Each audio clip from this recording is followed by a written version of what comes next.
ജയ് ശ്രീമന്നാരായണ.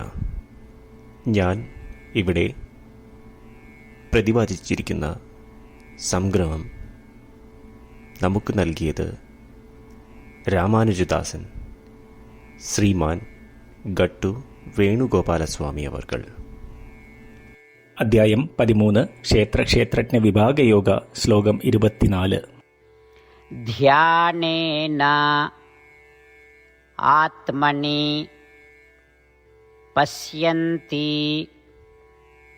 കേചിത് ആത്മാനം ആത്മനാ അന്യേ സാംഖ്യേന യോഗേന കർമ്മയോഗേന ച അപരേ ഭൂം. ഗീതാചാര്യ ശ്രീകൃഷ്ണ പരമാത്മ നമുക്കെല്ലാവർക്കും അർജുനനോടൊപ്പം ക്ഷേത്രജ്ഞ വിഭാഗയോഗ അഭ്യസിപ്പിക്കുന്നു. പരമാത്മ പറയുന്നു, അർജുന, ചില ഭക്തർക്ക് അവരുടെ നിർമ്മലമായ മനസ്സിനാൽ ധ്യാനത്തിലൂടെ ആത്മാവിൻ്റെ നിർമ്മലമായ രൂപം അവരുടെ ദേഹത്തിൽ അനുഭവിക്കുവാനും തിരിച്ചറിയുവാനും സാധിക്കും. മറ്റു ചിലർ അറിവിൻ്റെ യോഗയിലൂടെ ആത്മാവിനെ അനുഭവിക്കുവാനും തിരിച്ചറിയുവാനും ശ്രമിക്കും. വേറെ ചിലർ കർമ്മങ്ങളിലൂടെ അഥവാ കർമ്മയോഗയിലൂടെ അവരുടെ മനസ്സിനെ നിർമ്മലപ്പെടുത്തി ആത്മാവിനെ അനുഭവിക്കുവാനും തിരിച്ചറിയുവാനും ശ്രമിക്കും. ഇപ്രകാരം ശ്രീകൃഷ്ണ പരമാത്മ ആത്മദർശനം അഥവാ സ്വയം തിരിച്ചറിവ് നേടുവാൻ കഴിവുള്ള പലതരം ആളുകളുടെ വ്യത്യാസങ്ങളെപ്പറ്റി വിശദീകരിക്കുന്നു.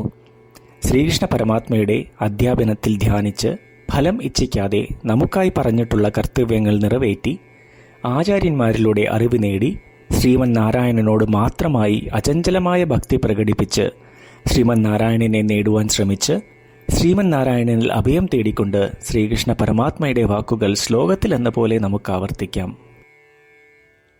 ധ്യാനേനാത്മനി പശ്യന്തി കേചിദാത്മാനമാത്മനാ അന്യേ സാംഖ്യേന യോഗേന കർമ്മയോഗേന ചാപരേ.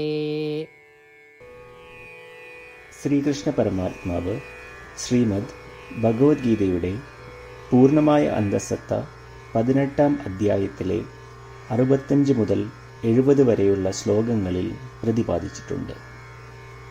അതിലെ 8 ഉപദേശങ്ങൾ അനുഷ്ഠിക്കുന്നതിനായി ഭഗവാൻ ഉപദേശം നൽകിയിട്ടുണ്ട്. ശ്രീകൃഷ്ണ ഭഗവാൻ പറയുന്നു, ഈ 8 ഉപദേശങ്ങൾ അനുസരിക്കുന്നവരെ ഞാൻ സ്നേഹിക്കും. ഈ ഭക്തന്മാരെ ഞാൻ എല്ലാവിധത്തിലും സംരക്ഷിക്കും. ശ്രീകൃഷ്ണ പരമാത്മാവിൻ്റെ ഗീതോപദേശം ശ്രവിച്ച ശേഷം അർജുനൻ കരിഷ്യേ വചനം തവ, അതായത് കൃഷ്ണ, അങ്ങയുടെ ഉപദേശം പ്രകാരം ഞാൻ പ്രവർത്തിച്ചു കൊള്ളാം എന്ന് പറയുന്നു. അതുകൊണ്ട് ശ്രീകൃഷ്ണൻ അർജുനന് എല്ലാവിധ വിജയങ്ങളും ഫലപ്രാപ്തികളും നൽകി അനുഗ്രഹിച്ചു. ഈ 8 ഉപദേശങ്ങൾ നമ്മൾ പാലിച്ചു കൊള്ളാം എന്ന് പരമാത്മാവിനോട് നമുക്കും പ്രതിജ്ഞ ചെയ്യാം.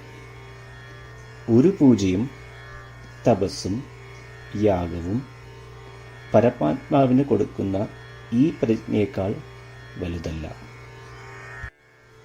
നമ്മൾ നടപ്പിലാക്കേണ്ട 8 പ്രതിജ്ഞകൾ ഞാൻ പറയാം. ഇവ നിങ്ങളുടെ മനസ്സിലും ഹൃദയത്തിലും എപ്പോഴും ഓർക്കണം.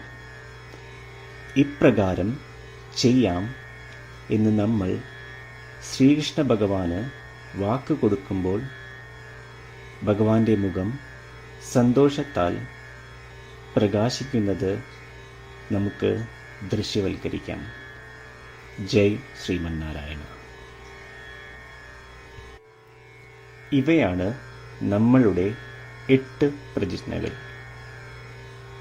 ഓ ശ്രീമന്നാരായണ, അവിടുന്ന് ഉപദേശിച്ച പ്രകാരം ഞാൻ എപ്പോഴും അങ്ങയെ ഓർക്കുകയും ധ്യാനിക്കുകയും ചെയ്യും.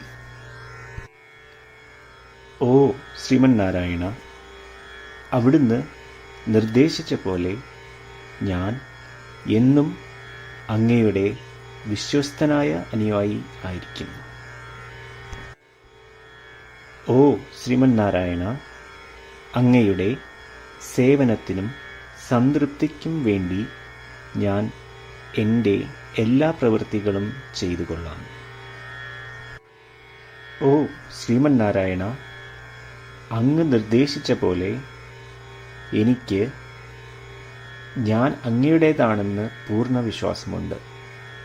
ഞാൻ എപ്പോഴും എൻ്റെ കൈകൾ രണ്ടും ചേർത്ത് അങ്ങയെ നമസ്കരിക്കുകയും ആരാധിക്കുകയും ചെയ്തു കൊള്ളാം.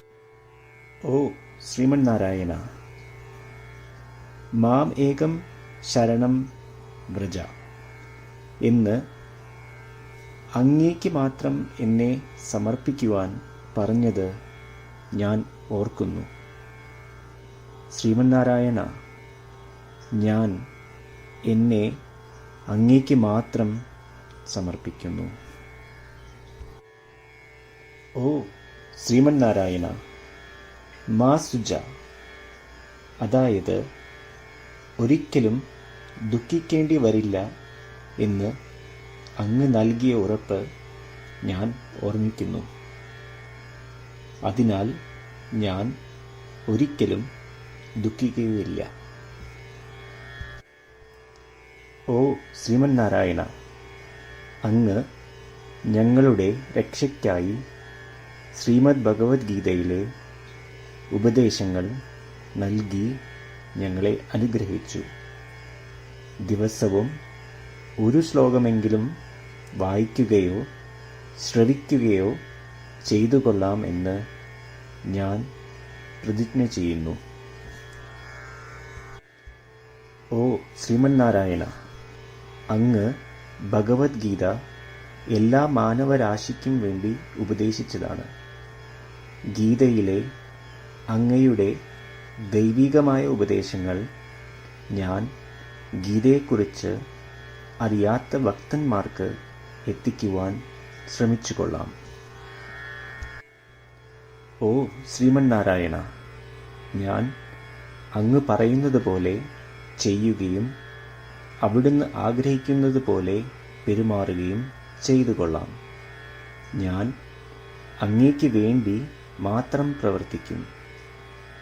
ശ്രീമന്നാരായണനോട് ഓരോ ദിവസവും നൽകുന്ന ഈ വാക്ക് അദ്ദേഹം പറയുന്നത് പോലെ ഒരു വലിയ പൂജ തന്നെയാണ്.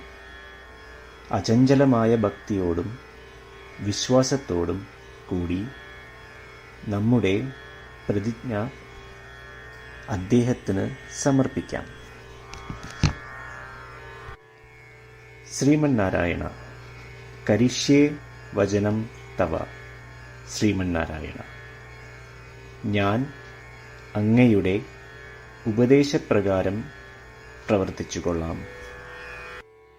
ധ്യാനേന ആത്മനി പശ്യന്തി കേചിത് ആത്മാനം ആത്മനാ അന്യേ സാംഖ്യേന യോഗേന കർമ്മയോഗേന ച അപരേ ഭൂം. ധ്യാനേനാത്മനി പശ്യന്തി കേചിദാത്മാനമാത്മനാ അന്യേ സാംഖ്യേന യോഗേന കർമ്മയോഗേന ചാപരേ.